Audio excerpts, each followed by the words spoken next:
us drug, you want us poor, while you get more of everything. But you don't get to tell me what to think and what to do. No, you don't get to tell me what is true. Graeme had nothing to do with anything to do with me being on the run. And if you never see anything of me again or of this story, please believe Graeme had nothing to do with it. There are so many shrivelling little cowards behind this story who have hidden behind my skirts and Graeme's skirts. And I don't just mean co-accused, I mean police officers and a lot of people. And that's why my videos are being taken down right now, actively. Well, let's see if my channel is still there tomorrow. I bet it won't. I don't think it will be. 'Cause you're just liars, cheats and crooks. Change the rules and you burn the books. And so I don't believe a single word you say. You're all liars, fakes and cons. Want you out and we want you gone. So don't believe this time you'll get away. You want us tricked, you want us numb. You don't have a clue, then that's ridiculous too.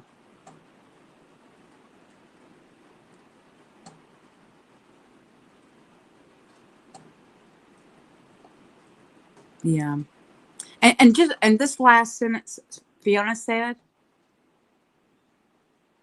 you know, someone was saying that her father bailed her out, but her father passed away in 1995. People just make things up. There has been so much disinformation that they're trying to.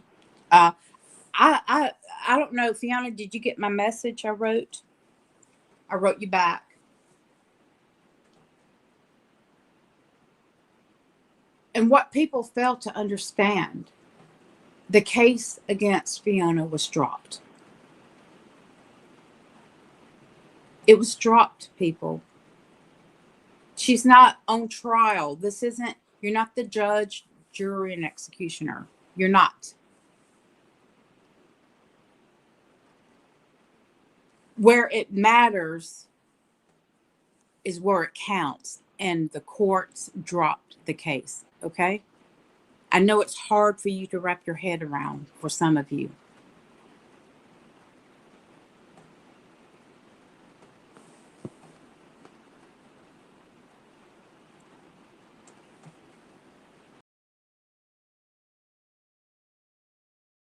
To stop rehashing old things from 25 years ago. It gets to a point, it's old. And if anything, you think you're doing them a disservice, but what you're actually doing is doing them a favor, because you come across being unhinged. So what you're setting out to do, Ren, isn't working. Because it's not the first time that you post things like this. And I don't understand why you do it. Do you hate Trevor and Fiona so much that you just put together like this montage of clips that you took off someone else's video? You didn't come by that on your own. They weren't given to you. You took them. And you put them all together in whatever sequence you wanted to put them in, with some music that you chose. Like, let's get this ball rolling. Well, how many times does that ball have to roll? Because it leads to the same place. When it stops, it leads to a dead end. There's nothing new. And I'm glad Fiona saw it. She probably had a good laugh. And as I was watching it, I was just shaking my head like, You talk about beating a dead horse. You think that dead horse is going to get up and giddy up again? The horse is dead, Ren.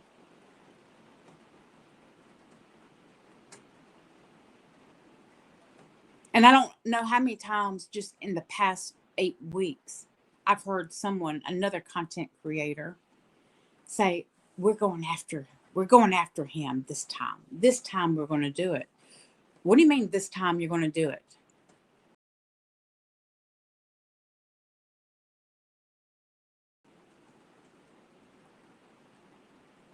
When you put a channel up and the only thing that channel does is try to take down content creators.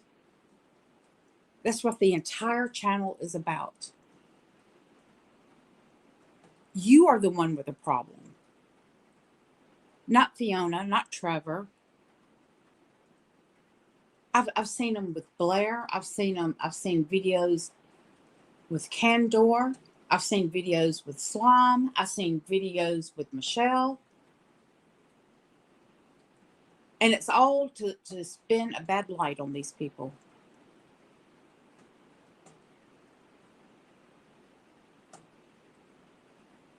And that's what some of these channels, there's at least 2 channels. And you know the channels. I'm not going to name them. But that's all their channel is. It's to, I mean, you're trying to make a point. What point are you trying to make that you've made day in and day out, week after week, and year after year? Most of us have heard it all. And this wash, rinse, and repeat is getting very old. And it makes you look like you're the loon, okay?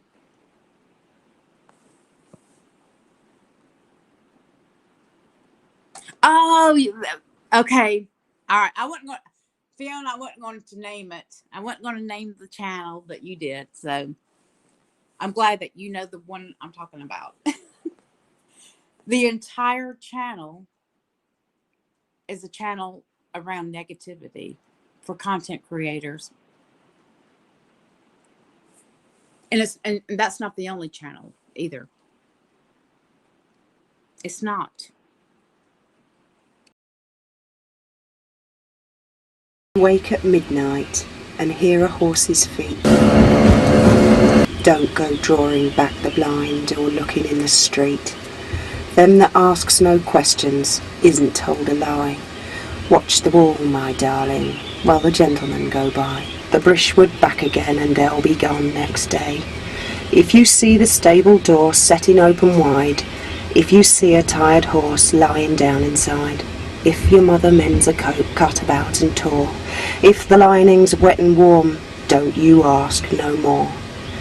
If you meet King George's men dressed in blue and red, you be careful what you say and mindful what is said. If they call you pretty maid and chuck you neath the chin, don't you tell where no one is, nor yet where no one's been. If you do as you've been told, likely there's a chance you'll be given a dainty doll all the way from France, with a capoose trotting through the dark. Brandy for the parson, baccy for the clerk. Them that asks no questions isn't told a lie. Watch the wall, my darling, while the gentlemen go by. Smuggle diamonds, but they found somebody who wanted them to smuggle some cannabis resin. Now, this is one of the things that always drove Graeme mad, that the newspapers, there was a particular journalist called Stephen Wright. He's actually here on YouTube. Works for the Daily Mail. He was their chief crime correspondent, and back in the day, when he used to write about us, he would always say Graeme was a drug smuggler. You know, big umbrella, the word drug, isn't it? Could mean cocaine, could mean heroin, could mean ecstasy, could mean a multitude of things. But none of the newspapers ever said Graeme had been caught trying to smuggle cannabis, which, as we all know, is largely legal these days. I mean, I think it is, isn't it? I don't know, because I don't smoke it. So where are we up to? Yeah, him and about 5 other people found someone who wanted cannabis smuggled, and they had a plan that they would get a pilot, because Graeme couldn't fly at that point. He was a parachutist, but he had not yet learned to fly. So they found a pilot. I don't know the actual intricacies of how it worked, but I gather it was the pilot would fly abroad, collect the packages, and then drop the cannabis with little parachutes over an airfield where other people would be to collect them. I'm not sure if Graeme was on the aeroplane, the one dropping them, or if he was on the airfield. I don't know. Anyway, the pilot that they had chosen, well, as Graeme told me, he died. He was prostitute. I did actually do the sex lines when I was in Spain, which clearly, being on the telephone, doesn't involve any physical contact. Not that I'm dissing sex workers. I bloody admire them.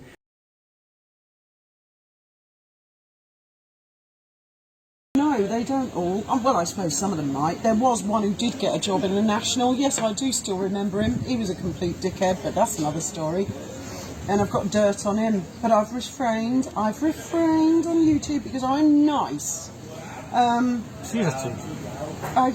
try and sit back, but I mean, if this dickhead copper really, really wants to walk into this baptism of fire, he has been totally and completely set up. I've seen it before.